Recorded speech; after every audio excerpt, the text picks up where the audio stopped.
2025 में हम लोग मना रहे हैं जयंती, और संत रामदेव बाबा का वो देख लीजिए। और उसके पहले, बहुत पहले, याद 1377 और 2025 का जो समय अंतराल है, ये बहुत बड़ी बात है कि हम अपने महापुरुषों को याद करने के लिए बैठे। लोग माँ बाप को नहीं याद करते, जिन्होंने हमको जन्म दिया उनको तो हम भूल ही जाते हैं मरने के 2-4 साल, 10 साल, 20 साल बाद। और ये तो लंबी अवधि हो गई इसके लिए। इसीलिए मैं आपके टीम को बधाई देना चाहता हूँ, धन्यवाद करना चाहता हूँ कि कम से कम आपने ये जयंती मना करके हम सबको भी मौका दिया। साथियों, बड़ी देर से चर्चा हो रही है, बड़े बड़े विद्वान हमारे बीच में, भाई गोरखपुर से चल करके असम भारती जी जो बहुत अच्छे विद्वान हैं, बहुत अच्छी किताब लिखा आपने, संविधान मर्मज्ञ है, संविधान कैसे बना, बड़ी अच्छी किताब आपने लिखने का काम किए।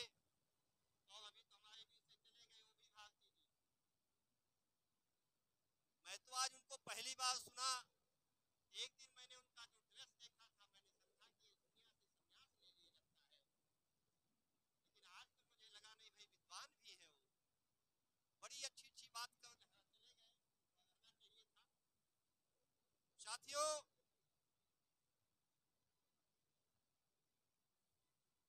हम लोग के जीवन को सरल बनाने के लिए, हम लोग के जीवन को इजी बनाने के लिए हमारे महापुरुषों ने बलिदान किया और बहुत तपस्या किया।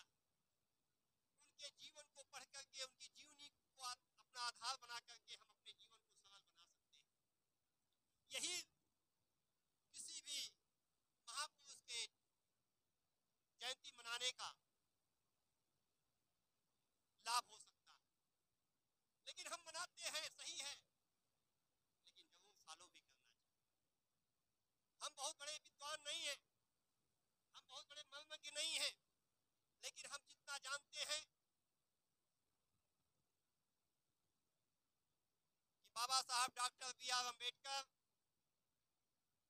3 महापुरुषों को, एंशिएंट हिस्ट्री में जाइए तो उन्होंने तथागत गौतम बुद्ध को अपना गुरु माना, अपना आदर्श माना। और मेडिकल हिस्ट्री में जब जाइए तो डॉक्टर B.R. अम्बेडकर कबीर को अपना गुरु माना। और जब आधुनिक भारत में आइए, आधुनिक इतिहास में, मॉडर्न हिस्ट्री में,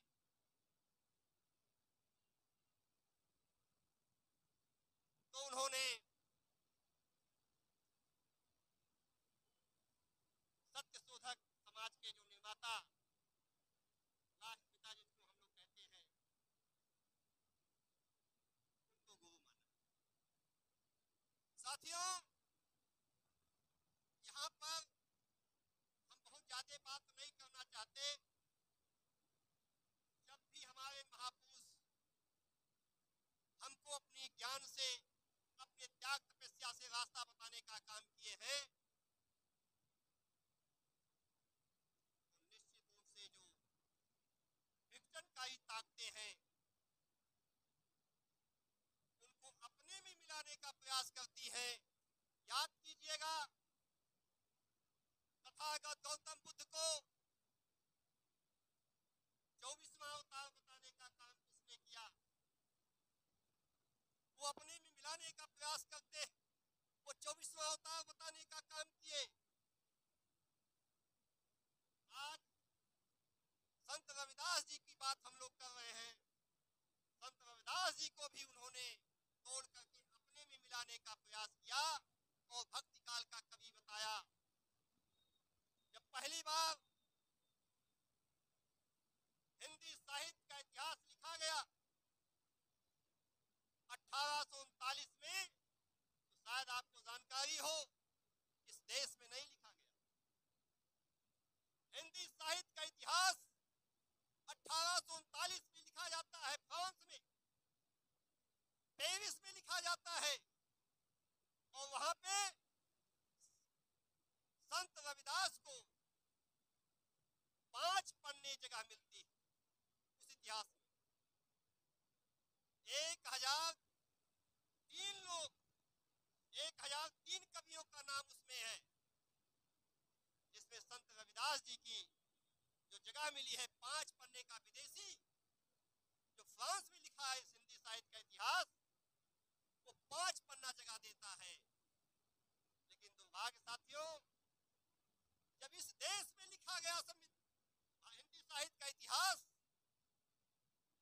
उसमें 953 लोगों का, कवियों का नाम है, जिसमें संत रविदास जी गायब।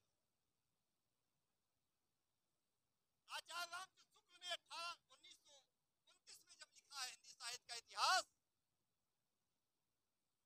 तो संत रविदास जी को 1 पन्ने जगह और तुलसी बाबा को 16 पन्ने में दिया। समझना इस बात को, क्या जाति व्यवस्था। एक गुप्ता जी ने भी लिखा है हिंदी साहित्य का इतिहास, जिसमें मैथिली श्रवण गुप्त को 5 पन्ने में और रविदास जी को 1 पन्ने में। समझिएगा इस बात, इशारा काफी है कितनी बड़ी जातिवादी साहित्य में है। इसको हम लोग साहित्य समझ कह रहे हैं। ऐसे में हम सबका धर्म बनता है, हम सबका कर्तव्य बनता है कि हम अपने महापुरुषों को ज्यादा से ज्यादा हाईलाइट करें, ज्यादा से ज्यादा इनका जयंती मनाएं, इनके परिनिर्वाण दिवस को मनाएं। हम नहीं मनाएं क्योंकि ये हमारे लिए काम किए हैं, तो कर्तव्य भी हमारा बनता है कि हम इनको याद करें। साथियों, मैं तो बहुत ही शुक्रगुजार हूं, मैंने वीरांगना फूलन देवी जी के साथ काम किया था। तमाम मीटिंगों में, तमाम कार्यक्रमों में वीरांगना फूलन देवी के सामने मैंने भाषण किया और कई बार ऐसे अवसर आए कि 10-5 लोगों के बीच में भी हम लोगों ने वार्ता किया।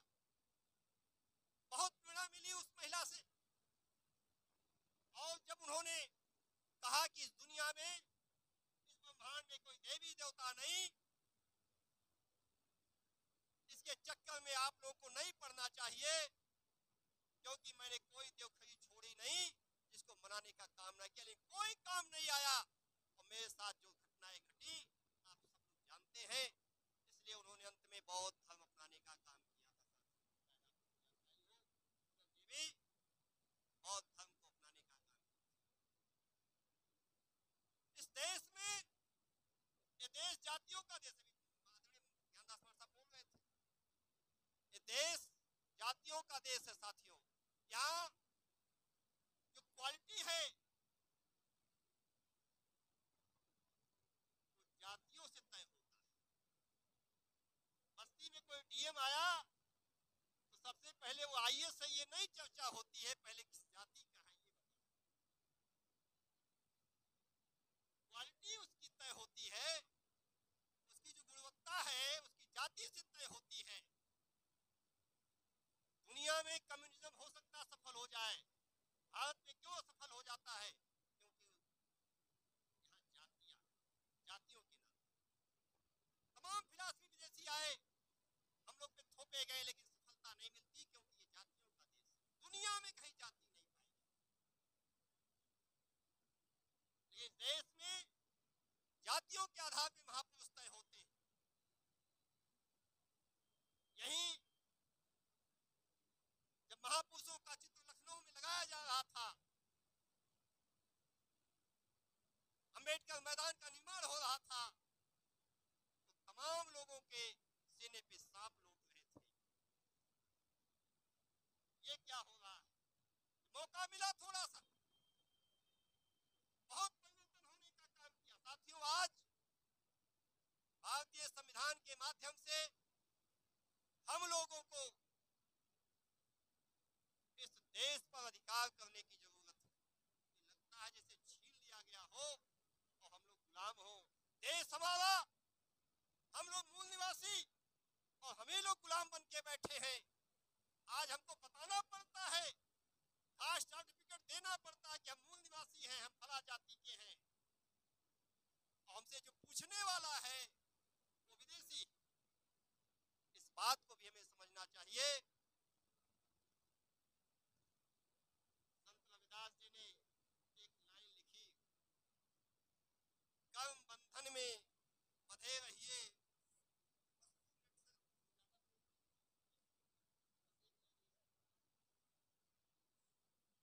जानते हैं सर, कर्म बंधी न तज्यो आस। एक लाइन ही पढ़ूंगा बस, ध्यान दीजिएगा मैं कहना क्या चाहता हूं। कर्म बंधन में बंधे रहियो, फल की न तज्यो आस। साथियों, कर्म करते रहिए लेकिन फल की आशा को भी नहीं तजना चाहिए। लेकिन हमारे दुश्मनों ने क्या लिख दिया, ना को गायब कर दिया, और ना को गायब कर देने से संत रविदास जी उस पाले में चले जाते हैं जहां पर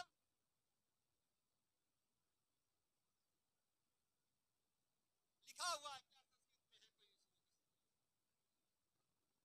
संस्कृत में है कोई कर्मण्येवाधिकारस्ते मा फलेषु कदाचन। वो महाभारत में चले जाते हैं और तमाम प्रेस वाले भी इस दोहे को ना को गायब कर दिया।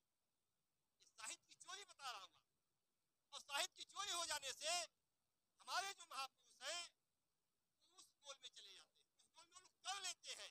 तो इससे भी सावधान रहने की जरूरत है साथियों, और साहित्य को साहित्य की तरह समझने की आवश्यकता है। मैं अपनी वाणी पे विराम दूंगा। जय भीम।